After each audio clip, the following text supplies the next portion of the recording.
The bells of Madrid toll for a dead king. But inside the palace, a darker ritual begins. The year is 1834. You are the royal physician, summoned not to heal, but to preserve. The Queen Regent, Maria Cristina, waits in silence. Her eyes are wet. Her command is not. Do it, she whispers.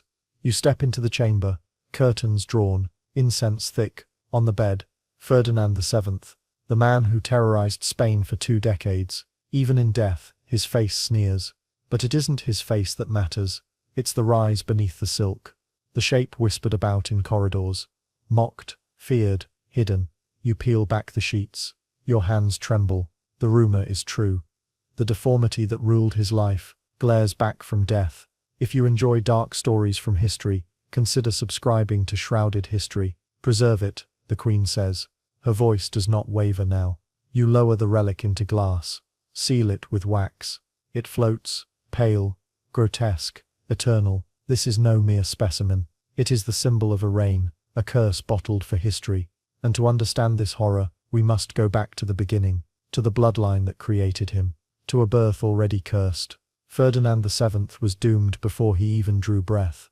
Not by witches, not by fate, but by blood. The Spanish Bourbons had married themselves into madness. Cousins to cousins, uncles to nieces, generation after generation, a dynasty rotting from the inside out.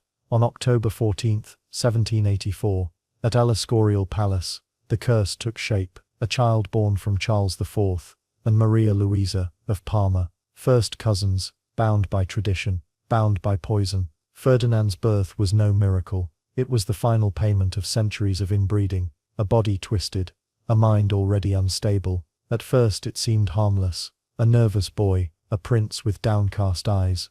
But as he grew, nature played a crueler trick. Physicians whispered of an anomaly. The boy's body was not forming as it should. An organ stretched, swollen, warped beyond sense or function. The Vatican locked away their reports. But a few words survived. Extraordinary dimensions, peculiar form, intimacy impossible. Ferdinand was not just a child. He was a secret, a freak whispered about in corridors, a joke among servants, a humiliation that would fester, and humiliation, in time, would grow teeth. The palace whispered. The servants laughed. The diplomats wrote home. Spain's prince was a joke, not for weakness, not for failure, but for the secret hanging between his legs. Every bow, every smile, every whispered cough in the corridor. Ferdinand saw mockery, and sometimes he was right. The giggles were real. The courtiers were cruel. The boy had become a carnival in silk. The shame cut deep, but shame never stays shame for long. It mutates, it hardens, it sharpens. Tutors noticed the change. Secretive, vindictive, cruel, a page boy stumbled into the prince's chambers, saw what was not meant to be seen. Ferdinand did not forgive. The boy was flogged, his family exiled, a warning carved into blood and memory. From then on, no mistake was tolerated, no slip forgiven, no witness allowed to survive. Ferdinand had found his weapon, not his body, but his power, and he would use it. In 1802, Madrid prepared for a royal wedding. Princess Maria Antonia of Naples and Sicily, young, beautiful, innocent. She thought she was marrying the desired one. The streets erupted in celebration. The cathedral rang with music, the union of 2 dynasties, hope draped in silk and gold. But hope dies fast behind closed doors.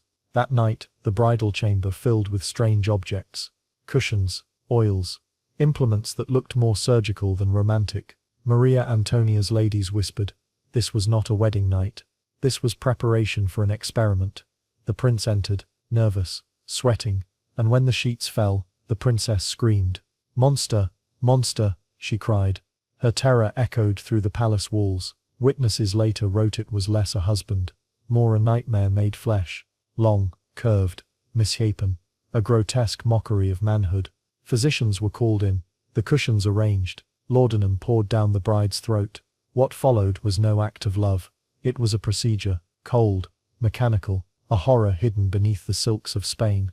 And this was only the beginning. The palace whispered of wedding night screams.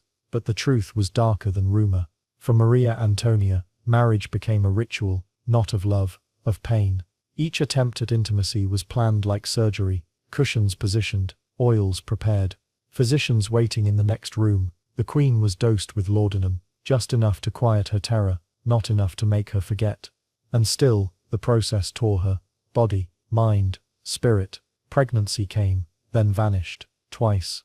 The first ended in blood, the second nearly killed her. The court whispered of fragile constitution, but everyone knew the truth. The king's body had turned creation into destruction. Ferdinand grew more desperate. He blamed her, accused her of sabotage, of defying him, of killing his heirs. So he turned to restraints, leather, silk, devices made not for comfort, but control. He timed their encounters with stars, with moons, with mystics chanting in candlelight. The marriage bed became a theatre of horror. Maria Antonia's screams gave way to silence, her eyes hollow, her body addicted to laudanum, her spirit gone, and Ferdinand, still heirless, demanded more.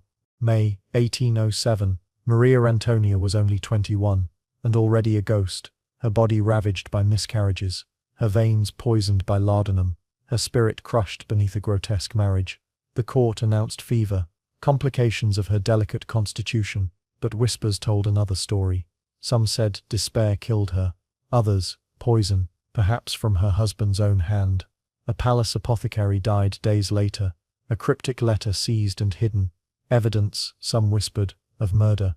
The truth was never written, but the pattern was clear. The desired one's bride had become disposable. Ferdinand's public grief was convincing. Tears shed in ceremony, mourning clothes worn in state, but behind closed doors he was calm, almost relieved, and already searching for wife number 2. Maria Antonia was buried, but her screams lingered in the palace walls, a warning, unheard. For Spain's king-in-waiting was not done. His hunger for heirs and his reign of cruelty was only beginning. A new wedding, a new bride. Maria Isabel of Portugal, 19 years old, radiant, hopeful. The ceremony dazzled Madrid. Gold, music and holy vows. But vows mean nothing behind locked doors. That night, the palace trembled. The queen's screams tore through the corridors. Not cries of passion but terror. Servants found blood on the sheets. Furniture shattered. A chamber reeking of violence. Maria Isabel never recovered. Her body trembled at his presence. She flinched at footsteps. Her stutter grew worse with every visit. Physicians called it hysteria. It was trauma. Night after night, she endured a ritual of horror. Her ladies reported nightmares, visions of a monster stalking her dreams. Ferdinand saw only insult. He accused her of betrayal, of mocking him in secret. His paranoia fed on her pain. The young queen wasted away, thin, pale, silent, a ghost haunting her own palace. In 1818 she collapsed. The physicians called it exhaustion, but her confessor wrote it plain.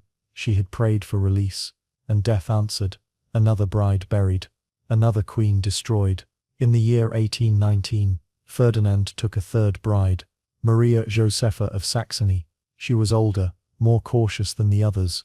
She had studied the fate of his past wives, and she came armed, with physicians, devices and a plan. This would not be romance. This would be survival. Their marriage became procedure. Encounters scheduled like surgeries. Every detail recorded. Every attempt measured. For Ferdinand, hope flickered. In 1829, after a decade of failure, she conceived. At last, an heir seemed possible. Spain held its breath, but joy turned to horror. In the 7th month, the queen went into labor. The infant, a daughter, lived for only a few hours. Maria lingered, her body ravaged by infection. Within weeks, she was gone. Ferdinand shattered. He refused burial. He ordered physicians to revive the corpses. For days, the palace reeked of decay. Dead flesh clung to the air like incense. Courtiers whispered of madness. Servants fled their posts. The king knelt before wax masks of the dead, praying for resurrection. Science had failed him, and now he lived only in madness. Yet even through the rout, one more marriage awaited him. By 1829, Ferdinand was 45, old, sick, desperate. But Spain still demanded an heir. The court found him a new bride, Maria Cristina of Naples. Young, clever, pregnant, not with Ferdinand's child, but with another man's. And still, the king agreed. He needed an heir, even if it came from another bloodline. When Isabella was born in 1830, Ferdinand claimed her. Spain rejoiced, but he knew the truth. The child was not his. From that moment, paranoia consumed him. He ordered spies to follow the queen. Peepholes drilled into walls. Midnight raids on her chambers. Meals delayed by hours. Every dish tasted. Every servant watched. Maria Cristina lived like a prisoner. Every prayer, every letter, every glance dissected for treason. The court became a cage of whispers. Servants spoke in riddles. Ministers feared to meet his eyes. Loyalty meant survival. The queen's health faltered. Hair fell in clumps. Her hands shook with tremors. She wrote to her family in secret, "I live in a glass cage." Ferdinand was no longer a husband, no longer a king. He was a warden, and the palace itself his prison.